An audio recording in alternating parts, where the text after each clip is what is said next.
Good morning mga farmers. Ang incubator namin, binuo na namin pero try out pa ito. Yung buwan, kailangang magkapareha ang init ng buong incubator. Try out pa lang to, hindi pa ito final. Pero yung mga itlog ng tornado hats, inilabas ko na kasi ito. Inalabas na namin. Kasi yan ang proseso, kailangan ilabas mo muna bago mo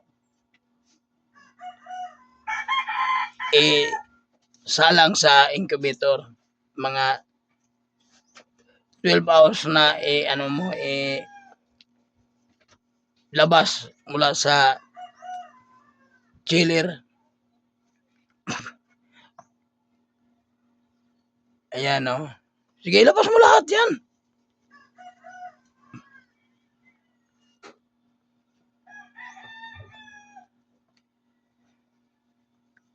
Saka yung anong Tagalog sa talinis? Yung matulis niya. Yun ang ilagay nyo sa ilalim. Saka yung incubator, pag na final na yun, pwede nang pandarin mo muna ng mga 12 hours bago mo pasok ang mga itlog. Bago isasalang. Lahatin mo na yan.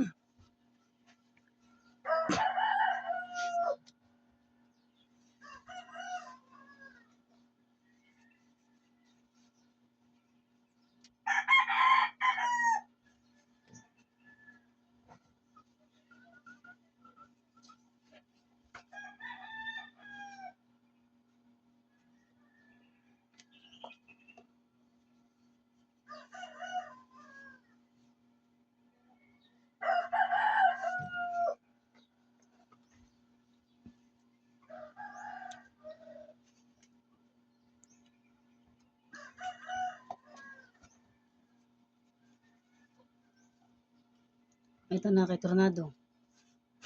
Oo, sige. Lahat na yan. Sikandro.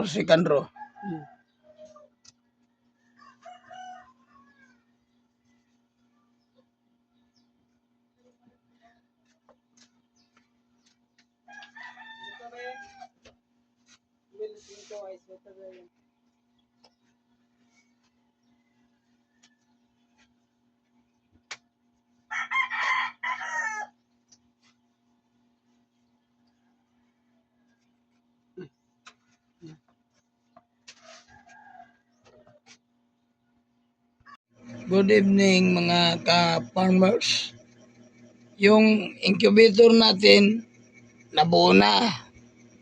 Ang tawag ng incubator na ito ay pang-pamilya lang. Tingnan nyo. Yan o. Pang-pamilya lang yan. Hindi pwede commercial. Pero sigurado yan. Kasi mula kaninang umaga, mga 5 AM hanggang ngayon, gabi na, trinay out ko lahat para magiging perfect ang init niya sa buong incubator. I-try mo yung isang mahal. Yung isang ito isolator. Thermostat. Isang thermostat. Thermostat pala. Sorry po. Thermostat. Ayan o. Diba dalawa sila? Tingnan nyo. Diba magkapareha sila? Lahat ng sulok ng incubator, nilagyan ko niyan para perfect ang init niya. Lahat ng sulok pareha. 37.4. Yan. Sige. Tanggalin mo na. Yung ito, tanggalin mo. So, nakita ninyo, perfect. Walang Walang ano diyan sa itlog niya. Maliban sa walang similya. Yung itlog na walang similya, yun ang hindi mapipisa. Buksan mo, pakita mo sa kanila. Ayan, tingnan nyo. 22 pieces yan. Pag marami pa, lagyan natin dito ng another level, another 22.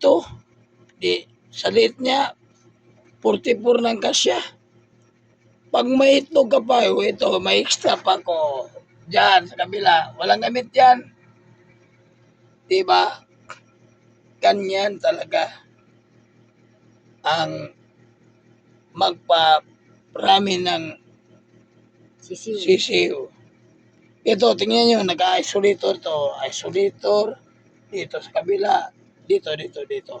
Isolator, hanggang dito, hanggang sa ilalim. O ganyan. Kunin mo yung tabon niya. Anong tawag niyan? Ito kanina, ano mo sa ilaw. May isolator ito. Pero nang i-try out ko mula umaga hanggang gabi, overheat. Dahil sa init ng isolator na ito, pag-overheat siya, ilagay mo sa 37.5. Tuloy-tuloy siya kahit nagapatay ng ilaw hanggang 38.2. Yung itlog mo, para mo ng minalsado. Kulang na lang kanin. Yan. Kaya, tinanggal ko. I-try out ko ulit. So, pag-stop niya ng 37.5, tataas man siya hanggang 37.8 lang. Hindi na siya ma-overheat. Kaya, ganun ang ginawa ko. Sige. Tapos, yung anong tawag dyan? Blower. Exhaust fan. Exhaust fan. Try out ko. Okay naman lahat. Yung bumbilya. Okay. Ilang watts ba yung ano mo dyan? Ano? Ilang watts yung ginamit mo dyan na... 50 watts. 50 watts. 50 watts lang. Isang piraso lang. Isang ilaw lang. Lahat ito. Anong gamit to? Incandescent bulb? Incandescent bulb. Hindi naman pwede yung mga LED. Ano tawag yan? LED?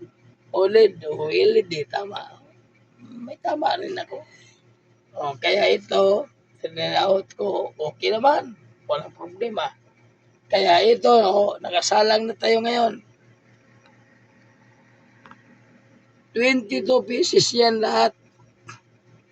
Pagdating ng 21 days, mayroon na naman tayong itlog na 22 pieces.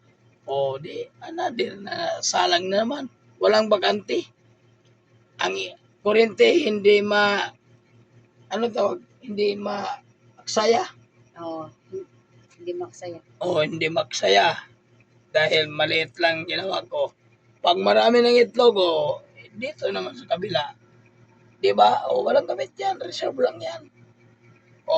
Dito sa gilid, ito, tingnan mo. May ginawa akong may singawan. Singawan. Dalawa sila, singawan. Ayan. Kasi pag hindi mo sila ginawa ng sinayan, singawan. Ano tawag? Singawan. Sinawan? Singawan. Para hindi masira yung doubt dyan. Di ba? Kasi karamihan na masisira ay yung mga doubt. Ito, merong open ito. Meron din dyan, singawan. May dindi yan, singawan. Ano ba yan dyan? Papasok dyan ng hangin kasi yung blower natin, hindi yan ano tawag yan, hindi yan mag-ikot ng mabuti pag walang ganito. Pag masyadong malaki yung ginawa mong itong butas o takpan mo. Depende sa'yo. Kailangan mo yan pag-aralan. Kasi kung puro ka lang tingin sa mga vlog, wala ako, sarili ko, lahat. Pinag-aralan ko ito, lahat. Pangalawang incubator ko, perfect pa rin, perfect. Takpan mo na. Para So mga ka-farmers, nakita na ninyo yung ginawa naming pambahay na incubator. Pero pwede din pang negosyo. Ito na incubator mga ka-farmers, hindi magandang tingnan. Pero 90 to 90%, 90 to 95%, meron ba akong pinapisa na 100% lahat napisa dahil yung mga itlog fertile. Kasi pag hindi fertile, wala tayong magagawa. Balot tayo diyan, balot o pakuluan natin, di masarap na makanin. Di ba? Yan. Ito na isolator. Ay, hindi yan tawag. Thermostat. Reserve ito. Pag may nangyari sa kapatid niya, aandar siya. Yung propeller natin dito, meron din siyang reserve. 2. Ito, meron reserve. 3. Kaya, hindi tayo matatakot kung hindi naman natin kontrolado kasi electronic ito. Electrical equipment. Hindi natin ma-control kung hanggang saan lang siya. Pag Kailan siya masisira? overheat siya, wala na. Tulad na yung isa, trinay out na mo kahapon. Wala. Hindi gumana. 1,000 yun. Okay lang yan kasi ganyan talaga ang buhay ng tao. Pag oras mo na, hindi pa oras ng iba. Okay, maraming salamat mga ka-farmers. Pag may tanong kayo, huwag kayong mahiyang mag-comment. Itanong nyo sa akin, basta't incubator, sasagutin ko. Walang problema. Kaya ko yan, basta incubator lang. Okay, thank you. Good evening.